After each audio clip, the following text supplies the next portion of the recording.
This is the Weekly Scramble, a place where we chat about life over a cold one or two.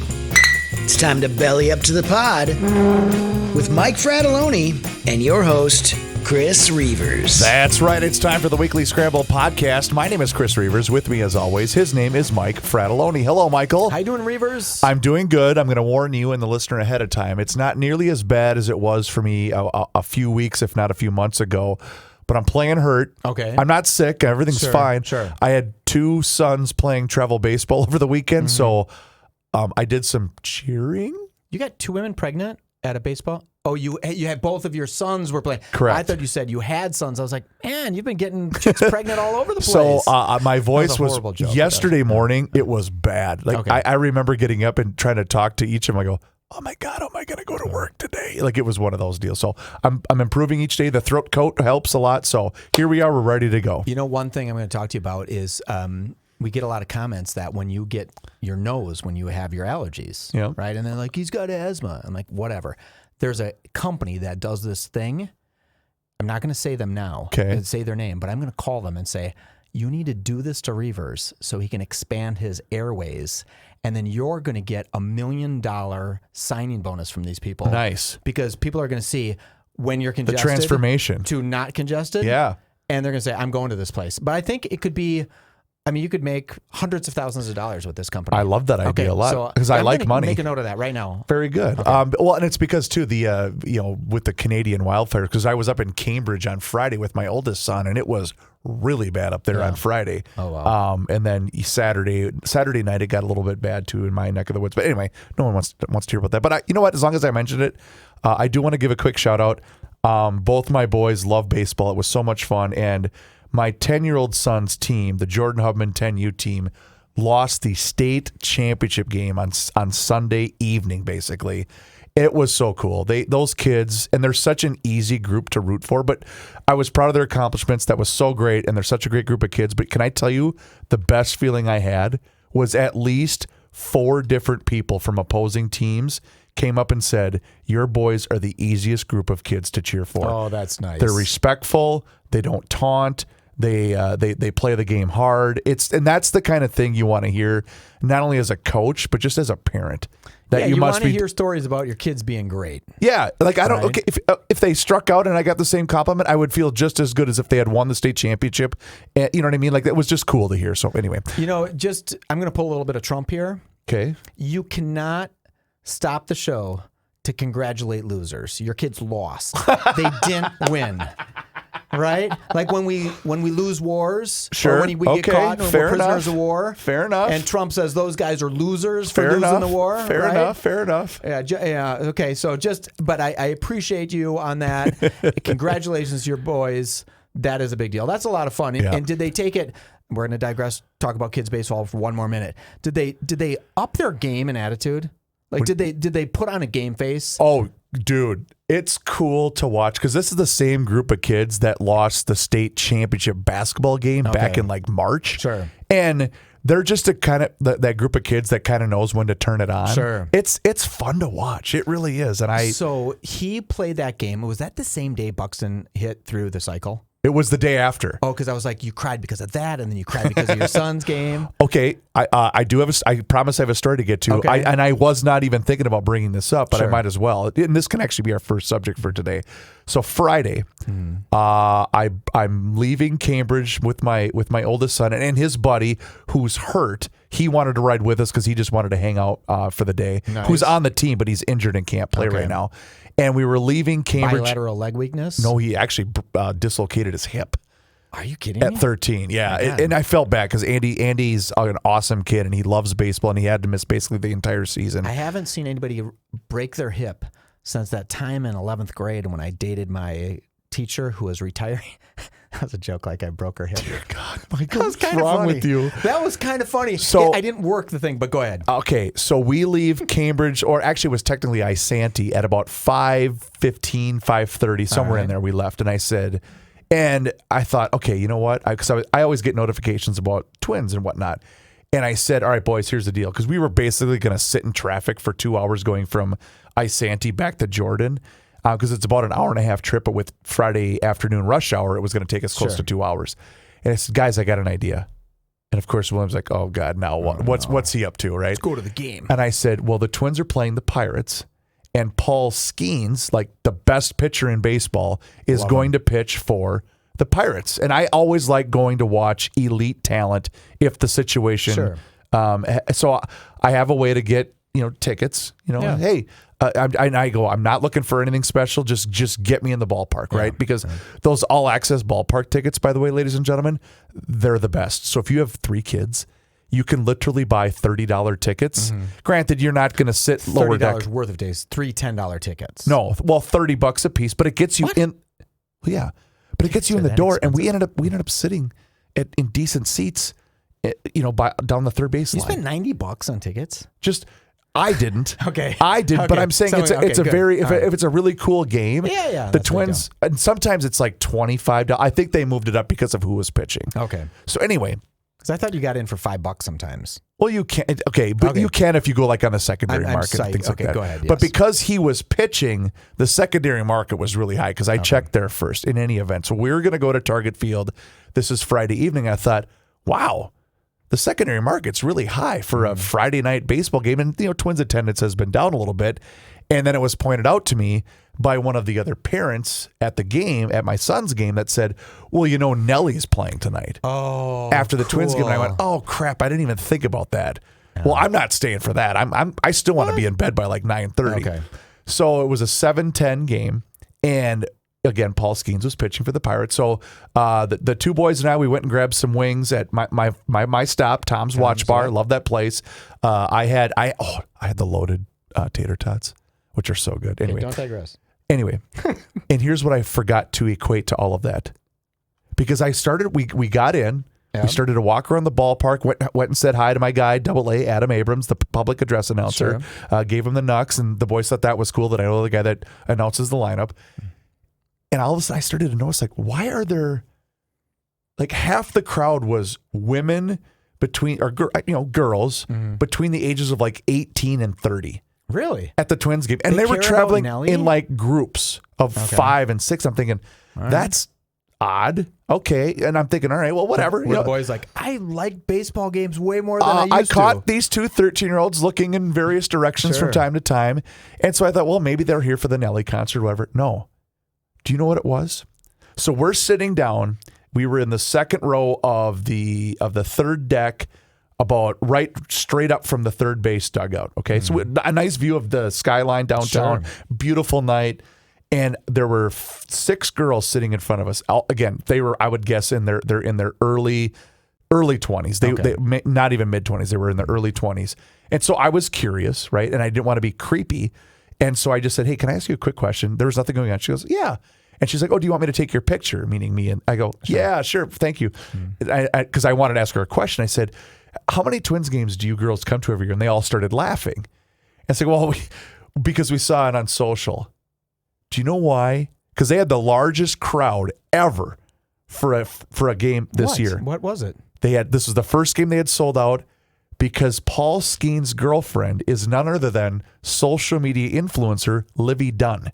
Oh. And she was at the game. She had posted about it. Are you kidding me? On Instagram. And Mike, I am not kidding, because I texted someone that would know a thing or two about Twins tickets, and this person said we had the most amount of walk-up all ballpark access tickets than we've ever had since we initiated the program. So if you don't know who Livvy Dunne is, grab your cell phone, walk out into the garage, make sure you don't have any cameras facing you, and type in Livvy Dunne.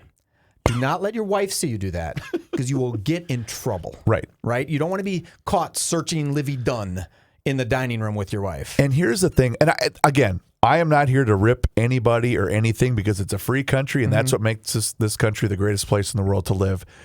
She's not an easy follow other than her physical beauty, because she's stunning. She's absolutely beautiful. Yeah, pretty girl. But when she posts her quote-unquote memes, they're all idiotic nonsense. It's, me just getting some Dominoes. And these stupid background. It's just dumb. I don't get it. Again, I love it. But her audience isn't me, crusty old white guy. Her audience is young females, right? That's her audience. Well, but here's the thing, bet Mike. you anything. Well, often a lot of yous look at Livvy Dunne. Okay, but you know what I'm saying. 22 years old, 5'6".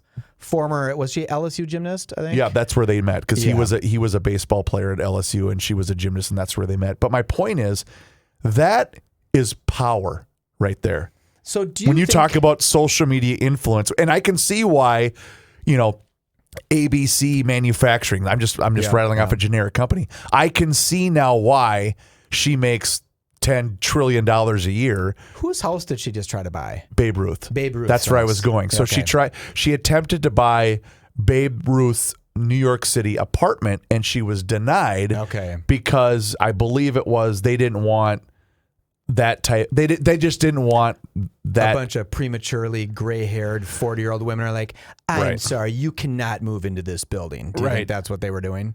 They didn't want a 22-year-old hottie. 5.4 million Instagram followers is what she has. What did you say? 5.4 million. Let me ask you this, because I'm a business guy and you're an accountant by trade, right? You went to both broadcasting school, maybe. No. Okay, accounting school. You went to school. You know what? I got my broadcasting degree from Mankato State University, there you baby. Go. So does Livvy Dunne call up and say, hey, by the way, twins, you've sold 6,000 tickets for your Friday night game, 16,000 tickets, whatever they're at.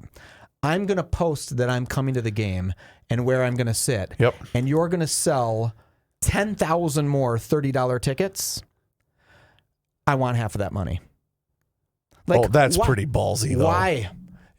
I 100% believe you that people in Minnesota said, I want to go take a glimpse. The 25-year-old girls said, I want to meet Livvy Dunne. I want to have a picture on my Instagram with Livvy Dunne in the background. And that's why they went. Why would you not do that? Because she could have not posted it. No one would have come. Or maybe it was, hey, because I think she was either sitting at the club level or in a suite. I can't remember, because she made the Jumbotron. I wonder why. So they did, because they do this thing called celebrity lookalike. So they'll put a thing up of Miles Teller, and then they'll find a young guy with a mustache or whatever from Top Gun. You know what I mean? Hey, celebrity lookalike. Well, they put a Livvy Dunne at the end of this. It's like a series, I think 5 or 6 different ones, and they put her still shut up, and then they showed her, and the place went nuts. Honest to God, the power that people have that are influencers like Livvy. Right? Yeah. She's a talented gymnast and a beautiful girl. Right. I mean, her power, that is worth $1 million to the Twins to have her there that day. But she should make that $1 million. Isn't it just such sad commentary on that's just kind of how things work nowadays in 2025? Reuvers, let me tell you a little story about a guy who last week had 200 followers on Instagram, now has 1,300 followers on Instagram. I do want to get to that. Because find it at frats. Because here's the thing. I guess for me, and again, I work in this world, social media, podcast. This is what I do, and I'm still astounded at the fact that how much power that it has. And again, I'm not ripping anybody. It's fine. It's there. It's a free society. I would do it in a heartbeat if I could. I was absolutely floored that it can even affect a thing like Major League Baseball, right? Where and Nelly's probably going to get paid extra because he's like, I sold that show out, and they're like, no, you didn't. Nelly. Well, you did hear what happened, right? No, I didn't. No, I have no idea. They just announced, I think it was this morning or yesterday, because John had it in his news on the Garage Logic podcast. He's coming back here for the state fair. Oh, for the state fair. Okay. Right. Not at Target Field. But he's coming back for I guarantee that had to do something with it. But they weren't going to see Nelly. Nelly's been in the business for 24 years. Most of those people at the game weren't 24 years old. But I did hear from someone that was there that said there were a lot of people that did stick around for the concert. Yeah, I mean, why wouldn't you? Nelly's as long as you're there. Name. It's a Friday night. What else are we going to do, right? Okay, well, that's good for downtown. God bless Livvy Dunne for doing that. So you wanted to mention social media in the Frat Pack. I'm going to do this, right? Please. So we have the Frat Pack 5000. If you haven't followed me on Facebook yet, follow Michael Fratelloni. You join this group of like-minded, fun people. I call it the Frat Pack 5000 because I want 5,000 friends.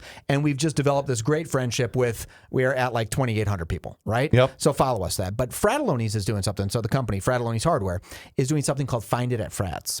So we're hiding things in our store. Like right now we're doing 3M tickets to the 3M Open, right? The final Sunday day for the 3M Open. We're giving away a set of tickets, but you have to find them at our stores. And I put these videos up, Reuvers.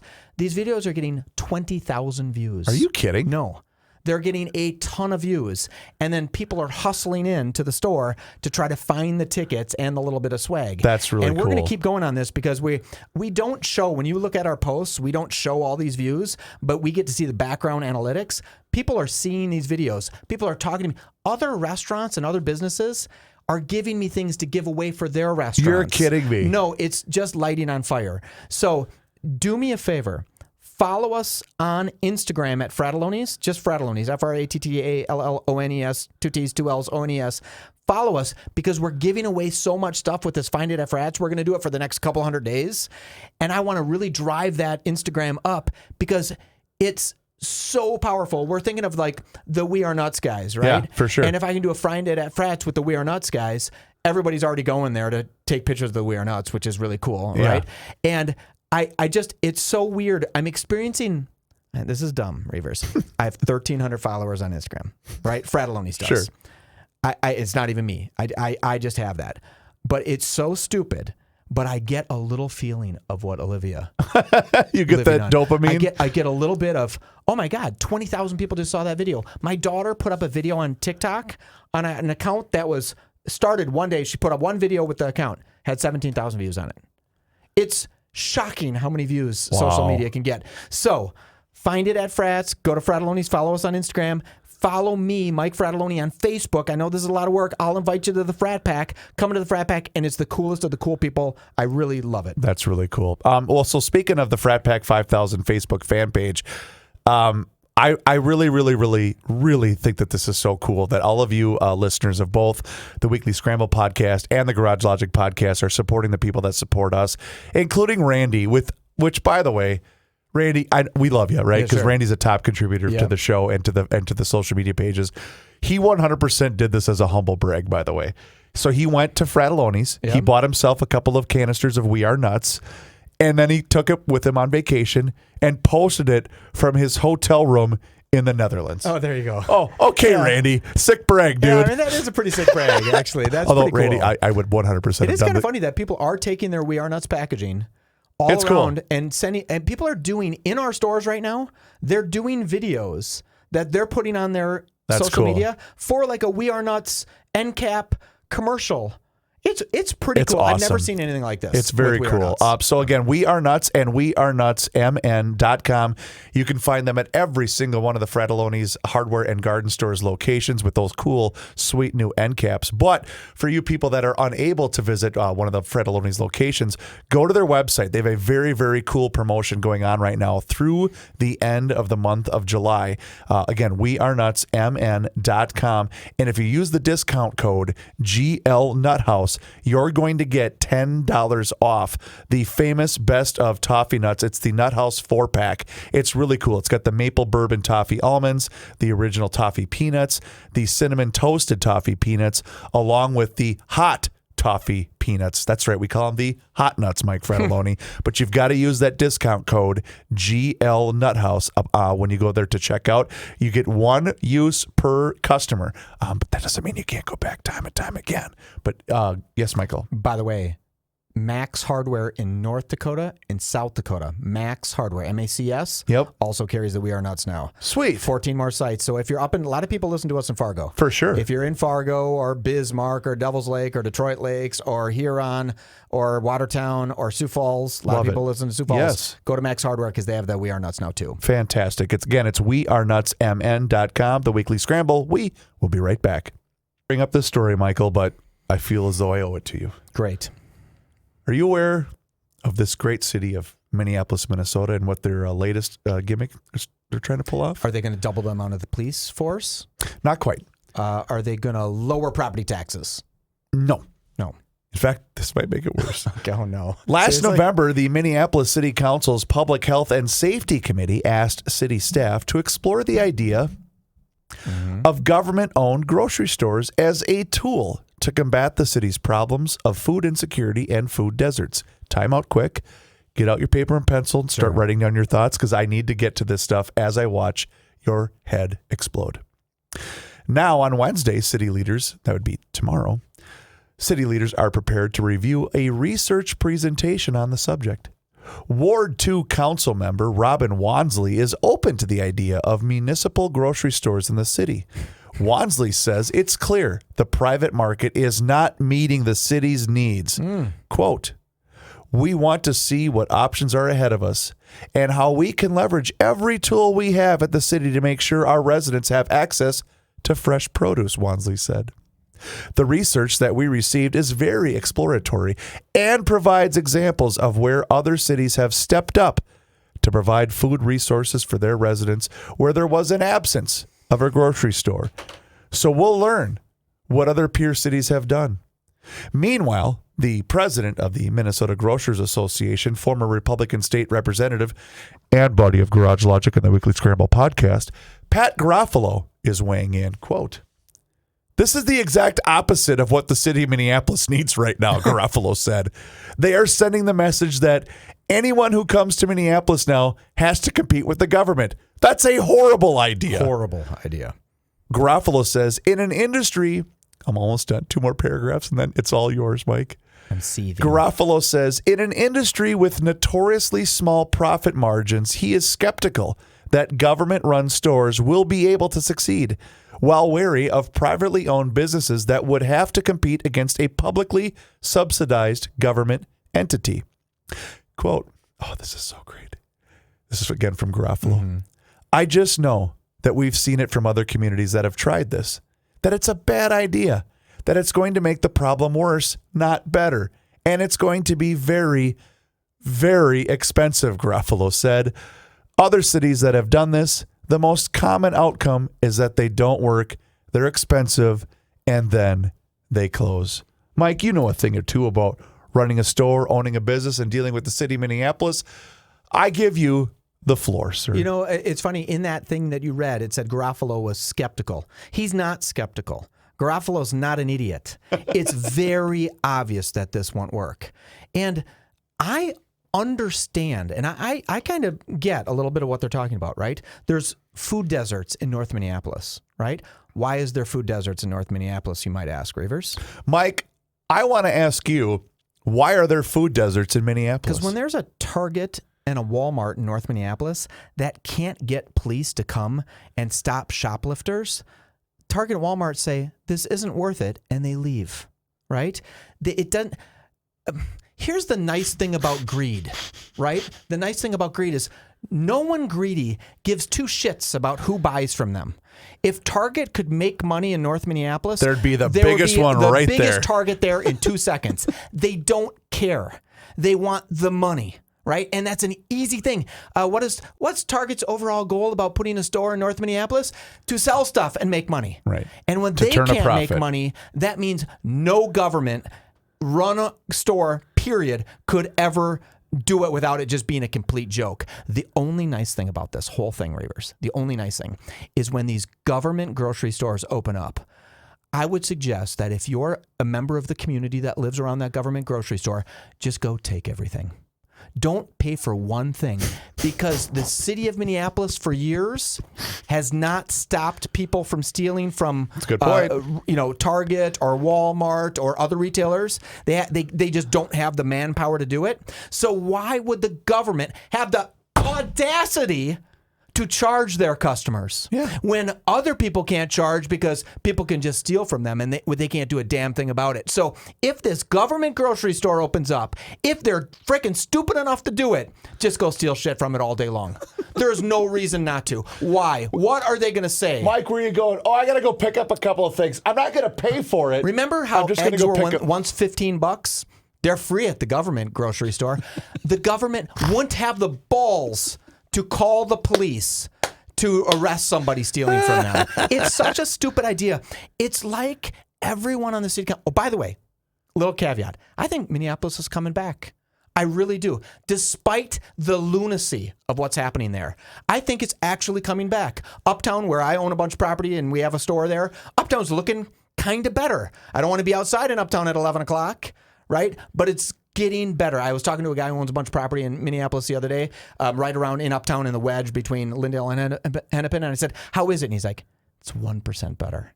And I said, hey, 1% is something, right? True. It's not good, right? He said, just about every day, literally just about every day, someone breaks into one of their garages. It's almost like you do one push-up today, and you're going to do another one push-ups two tomorrow, 3 the next day. It can build on itself, right? Wait, you said something. What now? The one they get their car. He has so many rental properties that on average, one rental property per day gets their garage broken into. Wow. So he's like, he goes, I tell my tenants, leave the garage doors open, leave your cars unlocked, leave a note on the thing saying you don't keep anything in your car. Right. Like, don't lock your cars in your garage. Make sure the door's wide open, because otherwise people just smash through the doors, right? It's like, oh my gosh, would that be tiring? But he said it's getting 1% better. I believe it's getting 1% better. But if the city council, in their lunacy, in their lack of understanding, thinks that a government-run communist grocery store could do better than the world's best retailers, not the state's best retailers, not the country's best retailers, but the best retailers in the world, if they think they can do better, they're idiots. They should be ashamed of themselves for even coming. They do have a problem. North Minneapolis, you can't buy groceries, right? You have to go to a convenience store, right? You're getting screwed. It's a horrible, horrible problem. The lowest income people don't have mobility to go out and easily get groceries. Then help the Target stay there. Fight with the Target to stay there. Well, when I saw this story this morning, the first thought that came to my mind is basically everything that I would echo everything that you just said, because this is complete lunacy.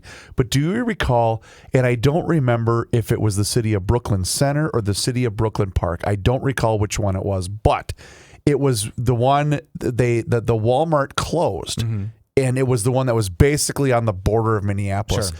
And they said they did the speak. Sure. They spun it and said, well, efficiency, blah blah blah. Yeah, well, what they're trying to say is, we're getting robbed left and right. We literally can't keep our doors open because this isn't worth it to us. And remember, employees the employees didn't feel safe. Sure. And remember the outcry, the hue and cry that came after the fact of, well, we can't, now we're supposed to. Well, this is what happens. This is what happens. When you don't control your residents. Mostly, you don't control your bleeping children. Sure. This is what happens. You can't have nice things. Yes. And retailers have mobility. They can put up a $30 million target and say, that didn't work. We have 9,000 other targets. Let's close this one. The city, give me a call. Just, email me at mike@garagelogic.com. There you go. Right? Just email mike@garagelogic.com, and I'll give you the 2-second spiel why this won't work, right? And Garofalo can give me a couple of tips. Although, common sense people know this doesn't work. Reuvers, I challenged you this on one of the other shows a couple days ago.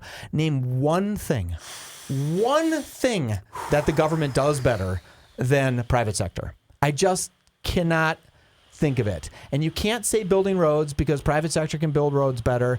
A military defense, I bet you anything they wouldn't spend $9,000 on a hammer. If you were buying your own hammer, you wouldn't waste the money on it. There are reasons for government, limited government. Protect people. The people that need protection the most is high crime areas. High crime areas also need good grocery stores. It's not going to be a government-run grocery store. It's just not going to be. I'm going to be so pissed the moment they open a government-run grocery store, and if they dare call the police on somebody stealing from them, if they dare, I'm going to light them up. I'm going to say, how dare you? How dare you call the police on somebody stealing from you, right? Now you know what it feels like. And then, okay, so let's start there. And again, I don't want to keep belaboring the point, but it's worth noting, okay, you've got now a government-run grocery store. They tried this in Chicago. Sure. It was such an epic failure that they were basically forced to close. Years ago, we had a guy on who owned a convenience store, and I don't remember what neighborhood in Minneapolis, but the mandate came out. This was a gentleman, I believe he was from Pakistan, because I'm the one that set up the interview. Sure. But we reached out to him, and basically he came on the show, and he spoke pretty good English, and he basically said, well, they made me, I was forced to stock fresh produce. I remember that call on my show.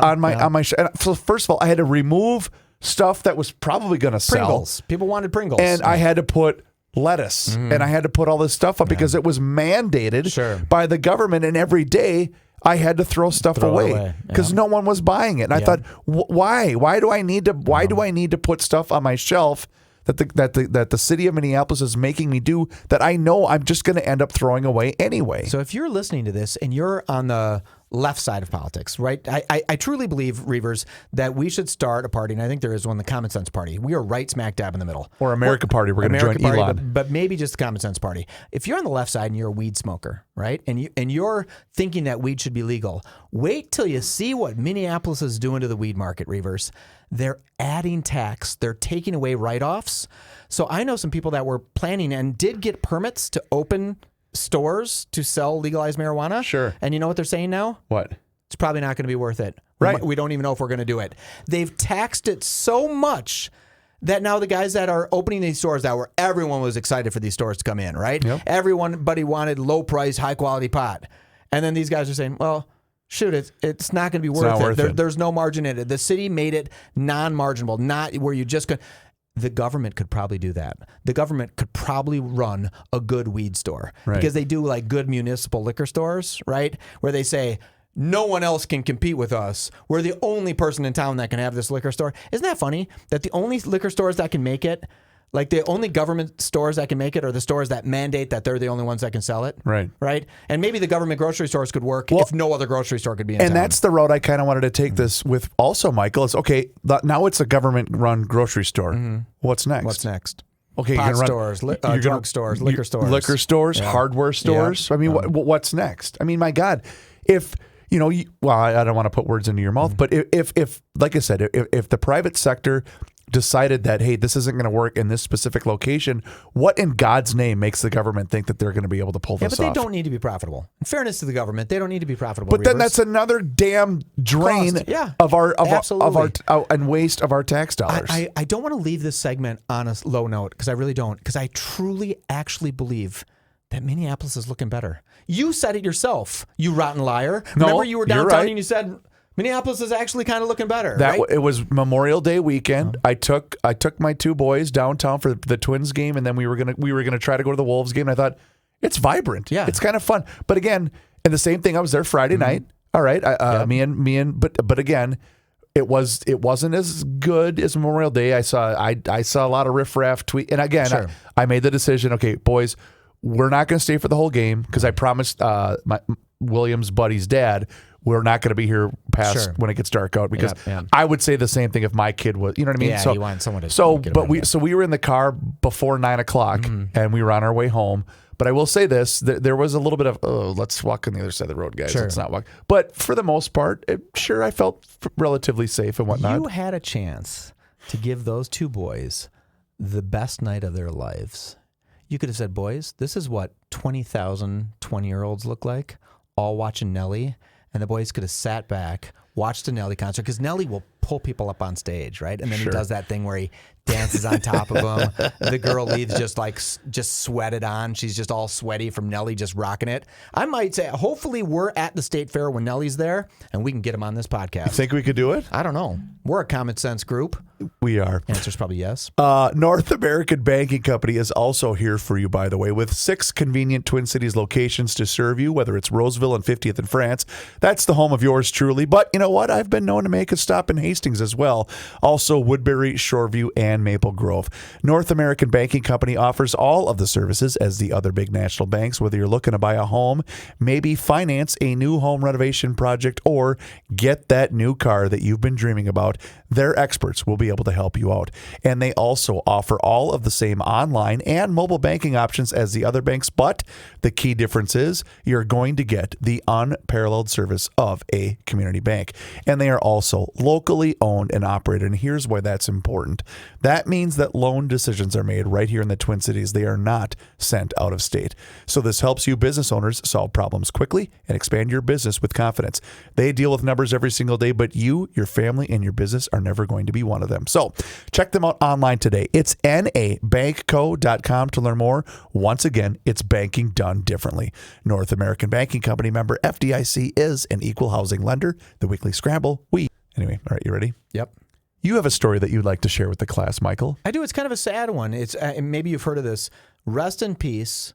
His name is Fuja Singh, a.k.a. the Turban Torpedo, world's oldest marathon runner, dies at 114 years old after being hit by a car. How sad is that, right? The oldest marathon runner has died at age 114. He was involved in a hit and run near Jalandhar India, in the Punjab region. Sain began running at 89 and ran 9 marathons and was one of the 2012 London Olympic torchbearers. How cool is that? I mean, how incredibly sad is that? But how interesting. May I?